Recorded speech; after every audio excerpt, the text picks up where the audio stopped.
What's up, everybody? My name is Shannon and I am still waiting for my Satyr, and today we are talking about Hunted by Meagan Spooner. So this is yet another Beauty and the Beast retelling, which I want to say right off the bat, I love Beauty and the Beast retellings, but for whatever reason, I heard about this book. I used to see it everywhere, like on Instagram, on Litsy, on Goodreads, just all the time, and I just didn't want to read it. I read the description of this book. It just sounded like typical run-of-the-mill. It just didn't sound like anything new. So I was just like, you know what? I'll bookmark it at the library. If it's available, I'll try it. We'll see what happens. That's exactly what I did. And it took me a while to get into it. The beginning of this book is kind of slow. It's the whole thing where we're being introduced to Yeva, who's the beauty of the story, her sisters, her father, the town, the Gaston type character, all that kind of stuff.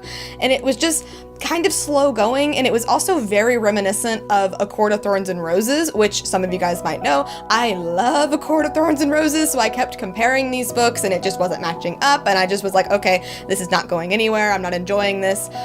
But we kept getting these little passages from the Beast, and what's interesting about the Beast is that he is definitely a beast. Normally in like YA retellings of Beauty and the Beast, whoever the Beast character is still very much like a man. He's still somebody who like you're totally shipping with Beauty. He's definitely somebody who you see the man through the Beast kind of thing.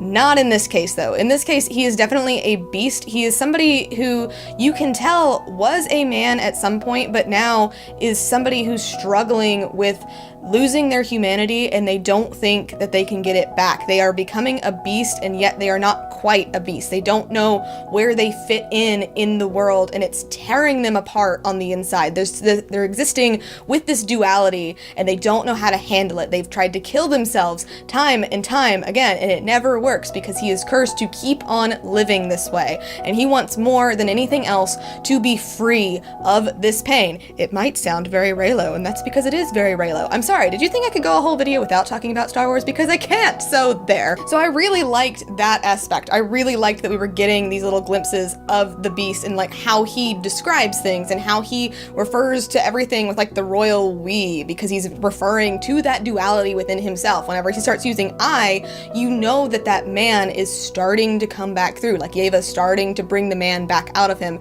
And I really like where that's taken as the story goes on. It wasn't until Yeva and the Beast came together that I saw just how different the story was going to be. Like, it's really not like a lot of other like YA retellings of Beauty and the Beast. It's so fairy tale, it's so folklore. You could describe this book as a fairy tale of Beauty and the Beast and not at all mean that it's a retelling of the classic tale of Beauty and the Beast. And it sounds weird to say, but it's absolutely true because it has those familiar beats. It has those similarities that you look for with the original story.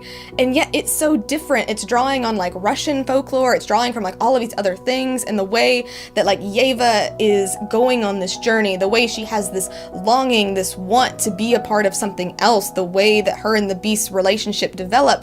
It's so different than what you normally see in YA retellings, and I loved it. I loved where this story went, and it took me a while, but once I was into it, I was into it. And I really love the end of this book. I love how like everything came together. I love how these two characters got fleshed out, and it was just overall a really, really cool read. I am only giving it an A-. Like I said, the beginning is pretty slow, and I don't feel any attachment to any character besides the Beast, really. Like, not even to Yeva. Like, I don't even really care much about her. I don't really care much about like her family or Solmir. Like, I wasn't interested in that storyline at all. I was just really into the Beast and what was going on with him, and I love that it was super mysterious, and yet at the same time I wanted more from him. So I did knock the score down just a little bit because of that, but if you like Beauty and the Beast retellings, you will definitely like Hunted, and it is definitely unlike a retelling that I have seen before, and yet exactly like every retelling that I've ever seen before. And it sounds weird to say, and if you read the book, you'll totally understand it and you will totally love it, and I cannot recommend this book enough. So that was extremely confusing, but thank you guys so much for watching this video.